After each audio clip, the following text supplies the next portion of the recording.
Às vezes nós olhamos para pessoas ou para situações e a gente se fecha. A gente não quer lidar com algumas situações. A gente até aceita, se conforma que aquela área não tem mudança. Às vezes você está olhando, seu marido é um Onésimo, sua esposa é um Onésimo, seu filho é um Onésimo. Parece que não tem serventia, não tem utilidade, não tem mudança, não tem resultado naquilo.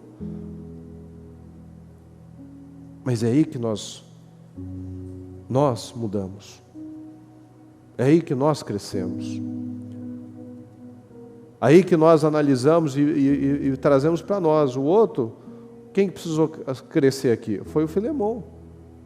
O Onésimo já tinha feito uma escolha. Ele podia ter escolhido continuar sendo inútil, mas ele escolheu ser útil. Mas quem tinha que perdoar aqui? Era o Filemão. O Onésimo, bom ou mal, se Filemão quisesse acertar, fazer a vontade de Deus, ele teria que perdoar. Então, tem áreas na nossa vida que a gente até se conforma. Bom, essa parte está dando certo, essa parte está dando certo, essa não está dando, né? Pelo menos eu estou no lucro, pelo menos eu tenho um saldo bom. Deus não tem isso para nós. A gente tem a tendência de querer que Deus também nos aceite, porque o que a Bispa fala? Quando a gente cria um Deus sem ser o verdadeiro Deus, a gente cria um Deus como nós. Então a gente aceita algumas coisas, então a gente quer que Deus também aceite, que as pessoas nos aceitem como nós somos, porque a gente não quer insistir, a gente não quer lutar pelo outro, a gente não quer insistir um pouco mais, resistir um pouco mais. Então a gente quer que Deus também nos aceite. Senhor, eu não aceito isso, então eu também não aceito isso. O senhor está vendo que ele não mudou, eu também não quero mudar hoje, não quero mudar nesse momento. Então a gente quer fazer Deus entender o nosso lado, e Deus não vai entender. Deus nos dá graça. Deus faz as coisas de forma inusitada. Ele usa as coisas loucas do mundo, loucas para o mundo, e transforma em bênção. Onésimo era um inútil, mas teve alguém lá, teve Paulo, que investiu nele. Onésimo não teve uma experiência com Jesus como Paulo teve, que o próprio Senhor falou com ele. Onésimo não teve Jesus, não viu Jesus, mas Onésimo viu Paulo. As pessoas não veem a Bíblia, as pessoas podem não ver Jesus, mas as pessoas veem você. E elas têm visto Cristo em você?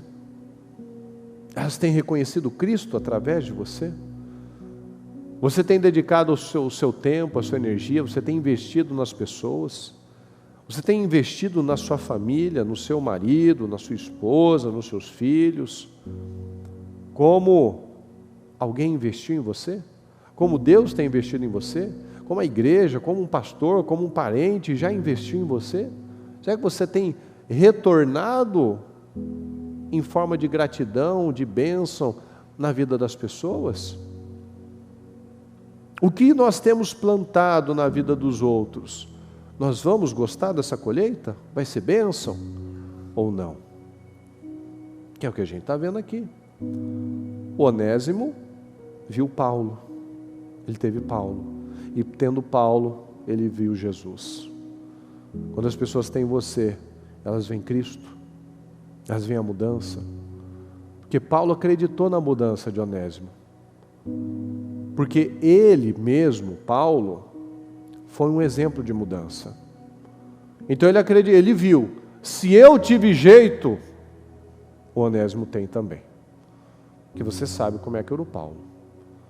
Paulo era orgulhoso, era duro, era convicto das coisas, tanto que a gente vê a convicção dele, mas por outro lado agora. Então toda aquela força, aquela resiliência, aquela dureza, ele tinha para a religião, para perseguir os cristãos. Então Paulo mudou, e ele creu, se eu mudei, esse daqui pode mudar também. Então se teve jeito para ele, se teve jeito para você, tem jeito para o outro também. Não é verdade, pessoal? Você acredita nisso? De verdade? Às vezes a gente acredita que só tem um lado, né? Não, eu tive jeito, mas o outro lá, meu Deus, aquele desafiador. Não, Paulo teve fé nisso. Filemon, inclusive, a mudança foi tão incrível que o Paulo precisou, o Filemon precisou ser preparado pelo Paulo. Você vê ali no início, ele vai lá elogiando e tal. Porque, apesar do Filemon ser um homem de Deus, provavelmente ele não acreditava nessa mudança. Mas ele obedeceu.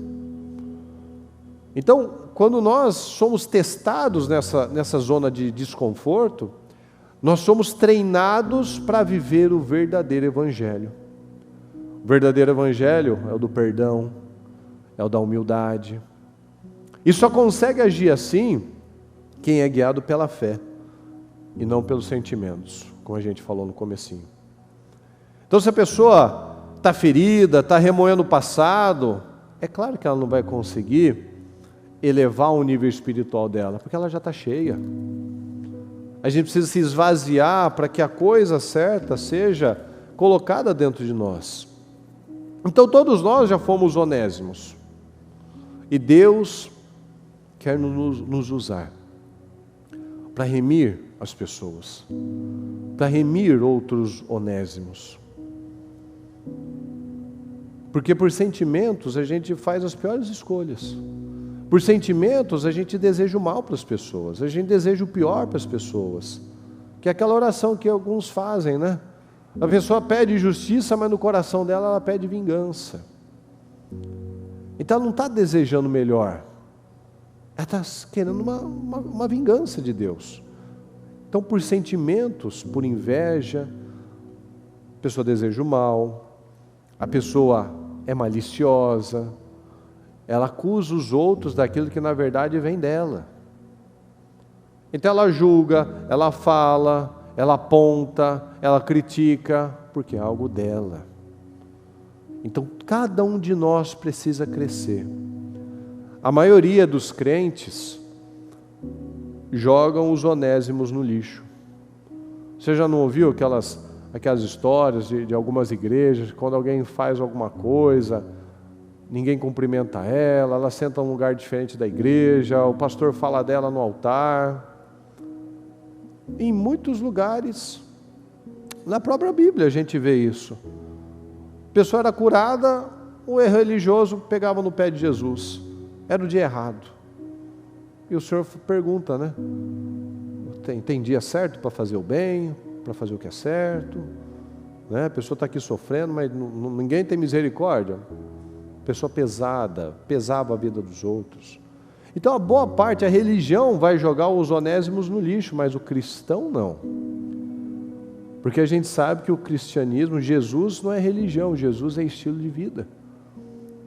Tanto que até é um slogan do nosso ministério que não é nem sempre tão usado, né? É um estilo de vida. E o estilo de vida não é o do ministério, é de Jesus.